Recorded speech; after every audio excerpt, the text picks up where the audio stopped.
All right, so I want to try a new format, see how this one works out. Hopefully you guys like it, to my 5 watchers. So first and foremost, I'm in a 1-bed, 1-bath. It's in Santa Monica. I can get you in at $25.95. It's a little bit on the older side, but that doesn't make it any less nice. This one's located off Wilshire, 3 blocks from the 3rd Street Promenade. It has a lot of charm. It's not a bad apartment by any stretch. Just, again, on the older side. So let's check it out. Let me know how you like it. Or if you want a tour, send me a comment and we can arrange that. 734 square feet or 750 square feet. Has its pros and cons, mostly pros. But check the outside, it's pretty nice.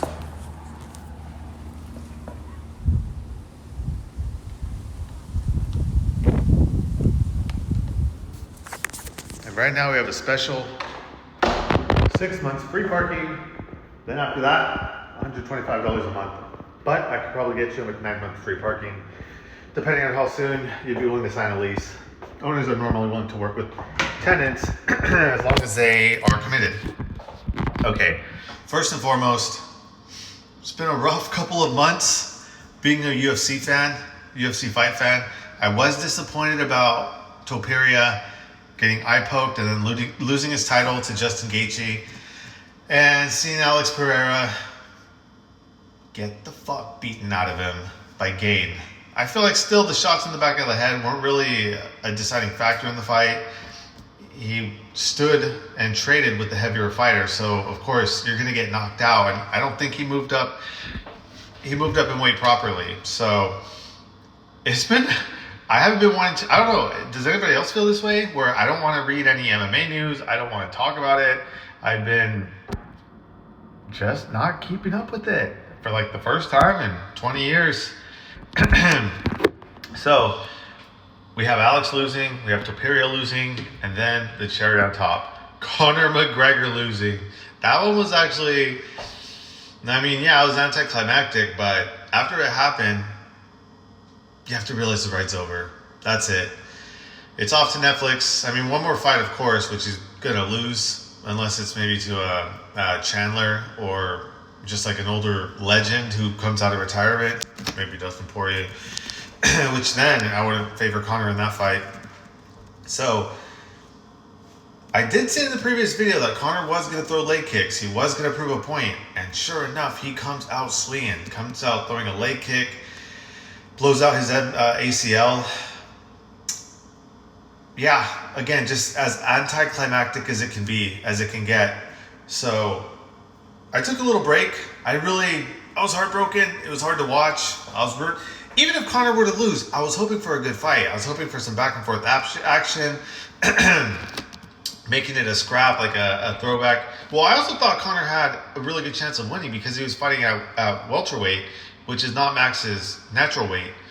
Fighting at 155, 145, and he's admitted that when he moves up in weight without putting on the proper weight in advance, that it's hard for him. So I thought Conor had as good of a chance to win as he's gonna get. Now, not so sure. Don't like his chances. Another year, another injury. So that's 2 major leg injuries in his last 2 fights. By the time he gets back in the ring, in the octagon, it'll be 6 years. It's just tough. It's tough all around. It's sad to see. It's sad to see a legend go out like that, even though all legends go out like that. But especially in this case, what made it more sad was the build-up. His previous fight, he's broke his leg.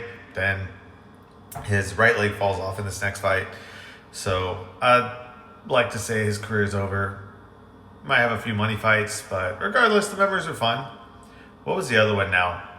It's a little bit in advance, but I'm looking forward to Ian Garry versus Islam. I actually like Ian Garry's chances in that fight. I think people are writing him off, but I'm going to bet some hard money on Ian.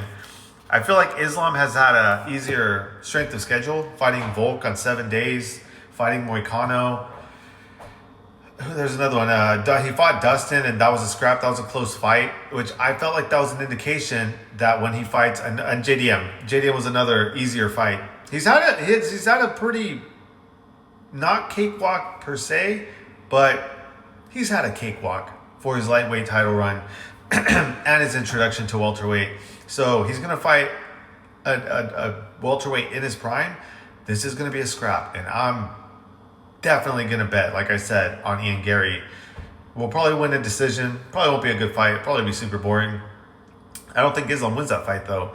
I think, well, also, too, after all these years, 4 years being the champion at lightweight, then moving up to welterweight, you're not going to push these boys around like you did at lightweight. And also, too, at lightweight, you're not fighting Volk twice. You're not fighting Moicano.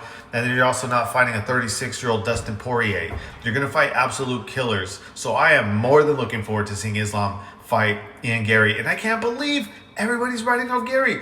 I see hardly anybody giving him a chance. I don't get it. He's getting so disrespected. Yes, he's a cuck. Beside the point, let's stick to fighting.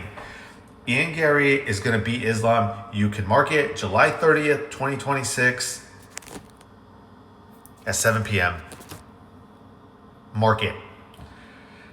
We can talk more about the card in the next couple of weeks. It's actually, it might be coming up in about 2 or 3 weeks. I'm not in one of the apartments right now, so I don't have access to my computer. I can't see, but I gotta be honest, it is kind of fun making the videos this way and showing you the apartments as opposed to just telling you about the apartments. So if you're interested in an apartment in Santa Monica, Hollywood, West LA, Culver, you let me know. I'm your guy, and let's ride, Ian Garry. You got this.